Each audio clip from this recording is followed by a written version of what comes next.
What's up, world?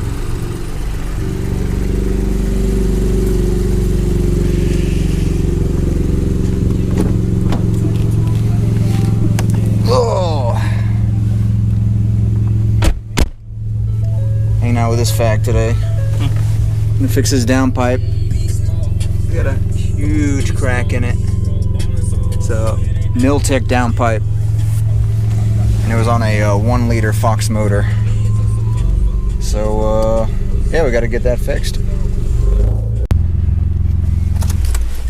Made it.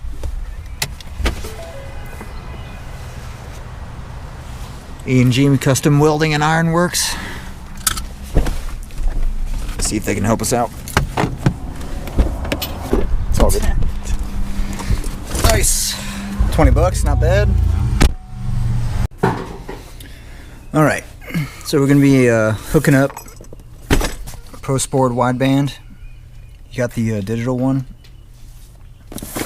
First off, you need to locate the fuse box. For the Focus, it's gonna be underneath the glove box, right here. There's a little panel that you can pull off.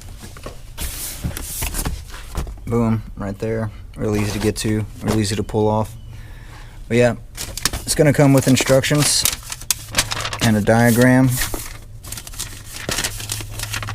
So basically, all you really have to do is follow the diagram. All the wires are included, and the module is as well. He's already got the gauge mounted with a gauge pod. So basically what we're gonna go do is we got some ATA fuses, and we're gonna go ahead and hook up this side to the fuse block. One's gonna be for power, illumination, and ground and all that. And then we're gonna take this wire and we're gonna hook it from the gauge to the module. And then whenever he gets his downpipe back, this is the wire that goes from the module to the O2 sensor. So I mean, it's real simple. So we're gonna go ahead and just wire it up. That way it has power, and then whenever he gets his downpipe back, we can just hook up the O2 sensor and it'll be real quick and easy. So what you're gonna basically need is some ATA circuits, some electrical pliers, shrink wrap, electrical tape, zip ties, a soldering gun, or iron, I'm sorry, soldering iron, and solder. That's Teflon tape. Teflon tape. Where's the fucking solder? Well, you're gonna need some solder, so you know, just imagine solder right here in this area. But yeah, we're gonna go ahead and get everything wired up. We got the negative battery cable disconnected for safety reasons, and this shouldn't take too long, so we'll just kind of update as we go. Alright, so basically what you're gonna need to do is open up the table of contents to where it says fuses. Find out what page that is. The diagram is 201. So we're going to go ahead and turn to 201. Alright. So 201 fuse blocks. That's going to be the engine one. And then the interior one, this is the one that we're looking for. So that, like I said, that's down here. And you're going to want to locate the fuses that you're going to use. So basically, for the interior lamps, that's going to be for the lighting, F60. And then power and stuff, we'll probably plug into other ones whenever we figure them out. But yeah, this is basically the diagram and all the labels for them. So kind of makes it kind of, you know, pretty easy, right? Yeah. Yeah. That's what we said last time. Labeled where I'm going to pull power from and do the ignition and dimmer switch, all that good stuff. Went ahead with F60, F78, and F74. F60 is the interior lamps. Let's see. F78 is the ignition switch, and then F74 is the main beam. We figured we'd hook up to the main beam instead of the daytime running lamps, because the daytime running lamps is in the engine bay. So just for, you know, ease of installation, we're going to try to run it to the main beam for the dimmer switch and see if it works. If it doesn't, we'll just have to rewire it, but you know, whatever. All about experimentation, right? Yep. Alright, so a little update. Since the fuse box is on this side, we're going to have to wire it up over there. We're going to have to come through the dash. So what we did was we took off the center console and the climate control. And we're loosening up these side panels right here to where we can just run the wire underneath the steering wheel up through to the A-pillar, and then basically have it come around the AC vents and stuff down here, and basically wire it to the fuse box as best we can. I mean, we're gonna make it look as clean as possible and try not to be as intrusive as we can, but I don't know, you know, it is what it is. Built Ford tough. Alright, I'm gonna come over here and show you what we got. So we took off the side kick panel, and now you can see straight through. So basically what we're gonna do is just run the wire straight through there, come around to this side, and come around, zip tie it nice and tight, and then add the fuse box right there. Not bad, not bad. I mean, we had to take off a bunch of stuff to get to it, but you know, it's whatever. We got a clear shot now, so make things a lot easier.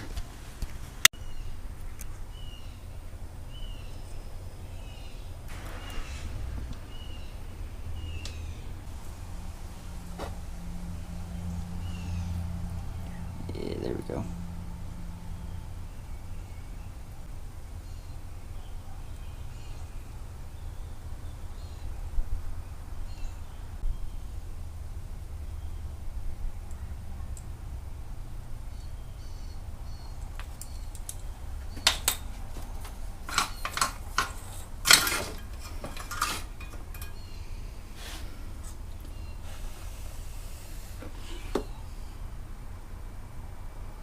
Solid.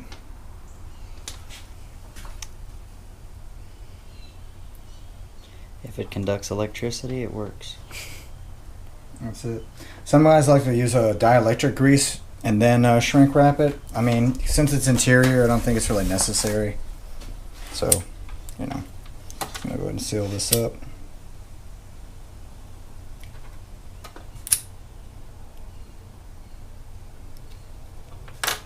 Boom. Done. And we're just going to do the same thing for all the others. Alright. Got it wired up. Everything's hooked up. Ground wire. Got a little loop at the end. Yeah. I'm going to go put it in the car. Alright, so we got the added fuses put in. Looks pretty good. Got the ground wire ran right here. Hooked it up to the chassis. Pretty clean.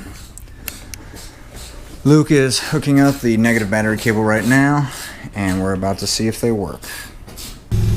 Alright, so we got it hooked up, and it's got power. There's no sensor plugged into it, so it's not going to do anything yet. But for some reason, I can't get it to dim. I don't know if that's because the sensor's not hooked up and it's just not reading anything, or if we didn't wire it up correctly. More than likely we're just going to hook up the downpipe first and see what it does after that, and then figure out the dimming situation. But I mean, it's got power, it works, obviously. You know, hopefully the O2 sensor works. I'm sure it will, it's brand new. But yeah, I'll post an update after we get that hooked up, but for now I think that's it for this. We're going to go ahead and move on to the little airbox situation. But yeah, no sport gauges. Alright, we got the stock airbox. We're gonna have to modify it to make his Puma Speed intake system work with it. So basically what we're gonna be doing is gonna be cutting right here down this seam. We're cutting the bottom out, and we're gonna be cutting this circle piece out, basically from right here to right here and right here. So we're gonna just cut this section out. That way we can lay the intake down like right here, and it won't be impeded by the bottom or this side or anything like that. So yeah, go ahead and get it done.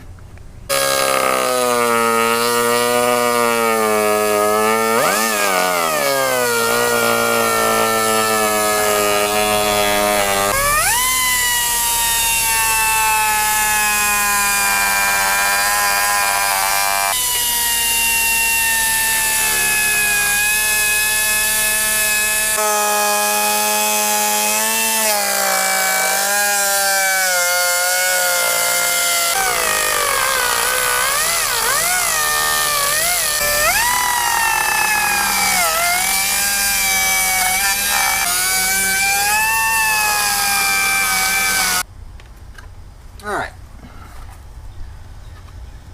That is the finished product so far. So semi-finished product, I don't know. Let's go see how it looks. Doop, doop, doop. Doop, doop, doop, doop.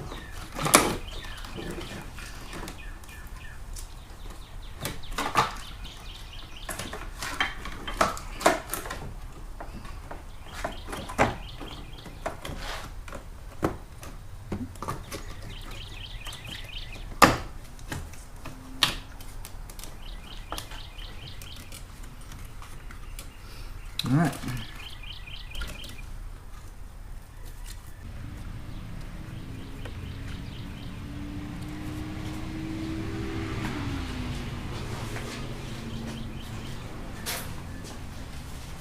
Definitely much better than it just While taking in flapping air. around in there. Yeah, and taking in air right above that freaking hot ass coolant line right there, the hose. Yeah.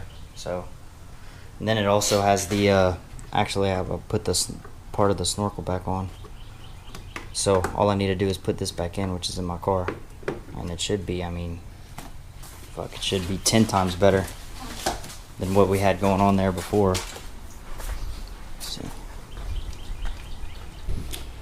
Alright guys, so we went and got the Airbox modified, got it mounted,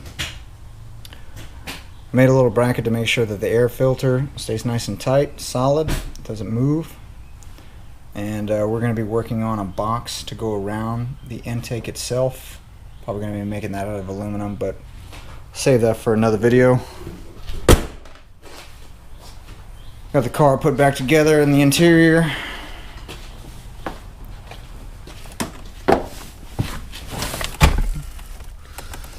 Got our gauge right here. She's got power. I'm gonna go pick up the downpipe probably, if not this afternoon, tomorrow, and we'll be putting it on, and we'll have a little update video. But yeah, that's gonna be it for today. See y'all in the next one.